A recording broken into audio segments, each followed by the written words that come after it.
আবগারি দুর্নীতি মামলায় অভিযুক্ত দিল্লির মুখ্যমন্ত্রী অরবিন্দ কেজরিওয়াল কি জামিনে মুক্তি পাবেন আজ?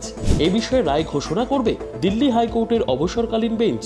এনফোর্সমেন্ট ডিরেক্টরেটের আবেদনে সাড়া দিয়ে শুক্রবার দিল্লি হাইকোর্টের 2 বিচারপতির বেঞ্চ তার জামিনে মুক্তির রায় স্থগিত রেখেছিল। এখনও তিহার জেলে বন্দী রয়েছেন আম আদমি পার্টির প্রধান, যদিও বৃহস্পতিবার দিল্লির রাউস অ্যাভিনিউ আদালত তার স্থায়ী জামিনের আবেদন মঞ্জুর করে। গত 21শে মার্চ তাকে গ্রেফতার করে ইডি। মুখ্যমন্ত্রী পদ থেকে ইস্তফা দেননি তিনি। লোকসভা ভোটের আগে প্রচারের জন্য তাকে অন্তর্বর্তী জামিন দেওয়া হয়।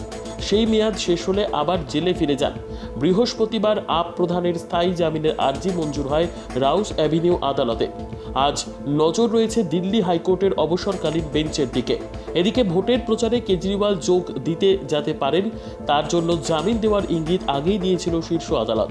1 জুন লোকসভা নির্বাচনের শেষ দফার ভোট গ্রহণ হয়। ওই দিন পর্যন্ত জামিন দেওয়া হয় তাকে। ঠিক তারপরের দিন আত্মসমর্পণ করেন দিল্লির মুখ্যমন্ত্রী। বারবার গ্রেপ্তারের সময় নিয়ে প্রশ্ন তুলেছিলেন কেজরিওয়ালের আইনজীবী তথা প্রবীণ কংগ্রেস নেতা অভিষেক মনু সিংভি। দলের সুপ্রিমো জেলে থাকলে দল বঞ্চিত হয় বলে দাবি তোলেন তিনি।